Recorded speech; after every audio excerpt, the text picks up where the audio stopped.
व्यसन दे दे जेव्हा तू झटका माझ्या हृदयाची होते शरीरातून सुटका जेव्हा तू माझ्या जवळून जातेस माझ्याकडे बघून हळूच हसतेस तेव्हा मी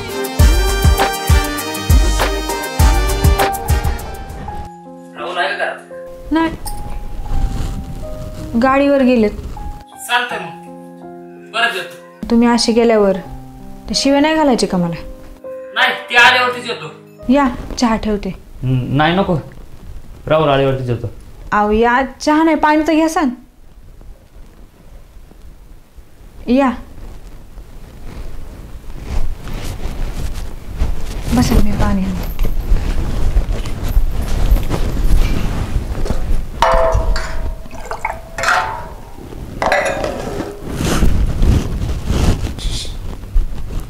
घ्या पाणी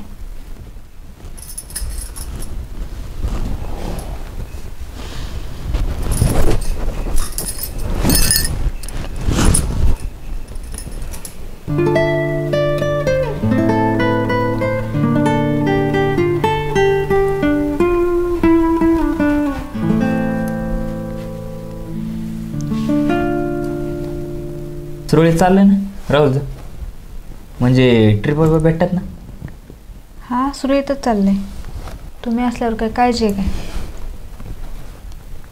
माझ्यापाशी काय जावं जे काय करतात तेच करतात ना हा पण तुम्ही पाठीमागं उभं असल्यामुळंच ना चल बाई येऊ का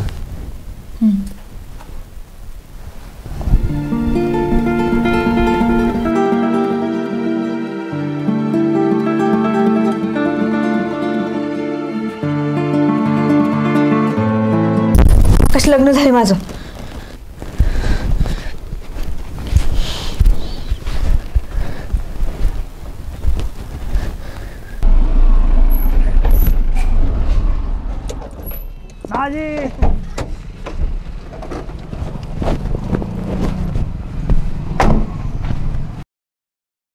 अहो काय दाजी परत तुम्ही काय बोललेच ना अहो मनीषा नको म्हटले आणि एक टेम्पो असताना कशाला इकडे तिकडे पळायचं म्हणते अहो बायकांचं कुठं ऐकायचं असतं का उगत तोंडाला येईल ते बोलत बसतात माझं ऐका घ्या आपली गाडी अहो मनीषा नकोच म्हटले आणि मला बी तसंच वाटायला लागले तुम्हाला तसंच वाटतंय म्हणल्यावर नक्कीच माझ्याबद्दल काहीतरी वाईट बोललेलं दिसतं अहो नाही तसं काय नाही पण नको ना उगाच कशाला धरसोड ठीक आहे आता काय तुम्हालाच नाही म्हणायचं मी कायला जबरदस्ती करू आहे का नाही मी चांगल्या मनाने मदत करणार होतो तुम्हाला एक कळतंय का अक्षा एवढी उपरती का करते कशामुळं जाऊ देव दाजी ऐका दाजी म्हणताना सांगायचं ना होय मी सांगतो पण कोणाला काही बोलू नका आधीच नाव खराब झालं आहे माझं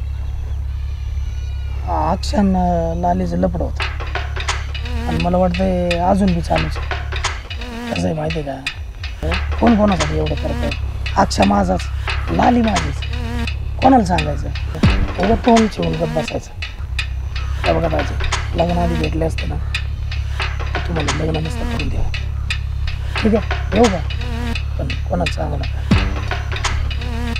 टेन्शन घेऊ नका माझी गाडी आहे तिच्या मनामध्ये अजून भीती नाही तर कशाला मला एवढं जवळ दिलं असतं तिचा नवरा घरात नसताना बी तिने मला घरात घेतलंच नसतं अक्षय स्वतः हात काही झोप लागत नसते लाले कशाला एवढा उशीर केला लग्न जरी झालं असतं ना तरी तुला उचलून आणली असती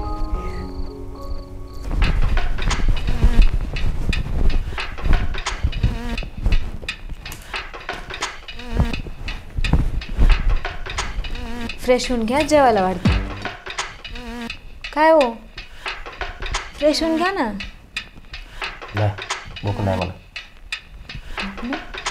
बाहेर काय खाल्लं होतं का नाही मग भूमिक तसलं काय नाही मी पण नाही जेवलेली माझ्याबरोबर जेवा थोडं नको मला खादू तुम्हाला नाही खायचं ना मग मला बी नाही खायचं त्या आकाशची गाडी परत करतो मी बघतो आपली दुसरं काय आता एवढं सगळं चांगलं चालू असताना मध्येच काय बरं आहे नको आपल्याला त्याची गाडी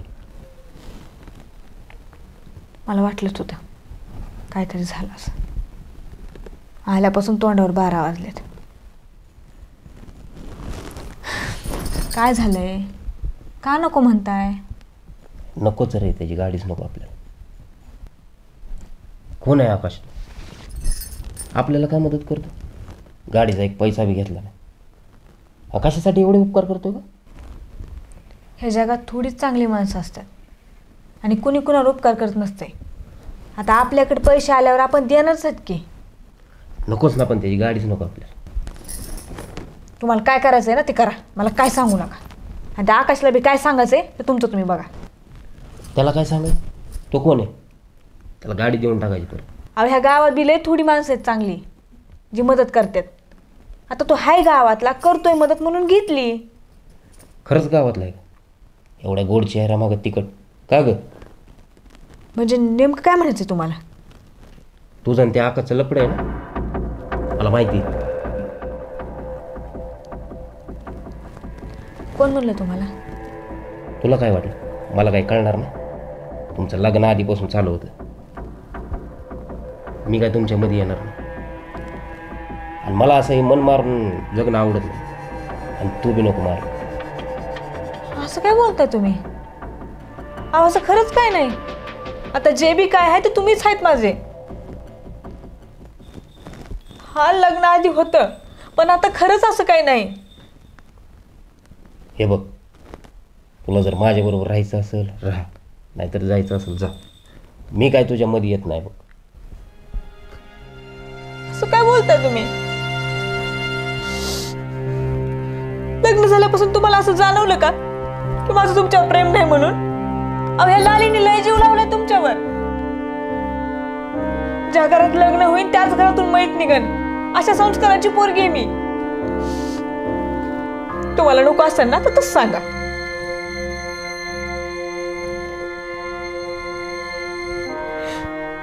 एवढंच ओळखलं का तुम्ही मला? आणि असे गावात चर्चा होती ती. अहो तसं खरंच नाही काही. कसं सांगू तुम्हाला आता?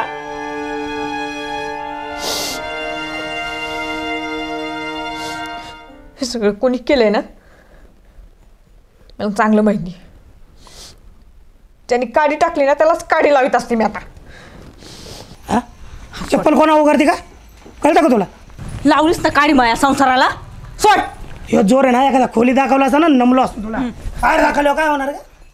पेरलंच माझ्या नवऱ्याच्या मनात विष. बरं वाटलं असून तुला आता? आवडीचं काम करायचं का संध्या माघार घेणार आहे का? हा काय घोडं मारलाय मी तुझं? हा कमाय माग लागलास? एकदा तरी चांगलं बोलली का? हां सदान कदा वाकड्यात चिरले.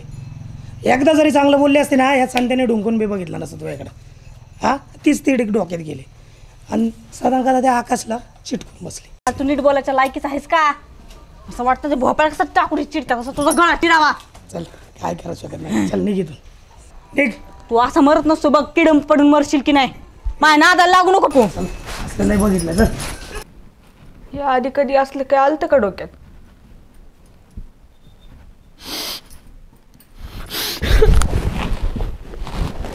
अगं मला तरी खून आहे का तुझ्याशिवाय?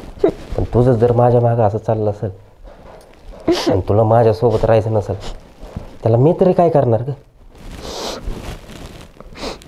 तुमच्याशिवाय माझ्या जगण्याला काहीच अर्थ नाही. अगं मी बी हलक्या कानाचं नाही दुसऱ्याचं ऐकत बसतो.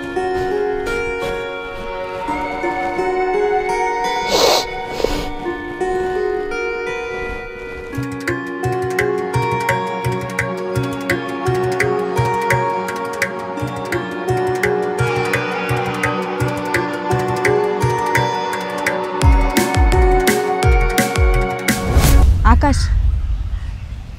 मी तुझ्याशिवाय नाही राहू शकत. मी पण नाही राहू शकत तुझ्याशिवाय. पण समजा पुढे जाऊन जर आपण वेगळे झालो तर? असलं काही बोलत जाऊ नको. तू जर माझ्या आयुष्यात नसला ना तर मी पण नाही राहणार या जगात. असं काय बोलायला लागली तू? अगं तू माझीच आहे आणि मी पण तुझाच आहे. पुन्हा असलं वेगळं व्हायचं बोलत नको जा. बरं बाई नाही होत.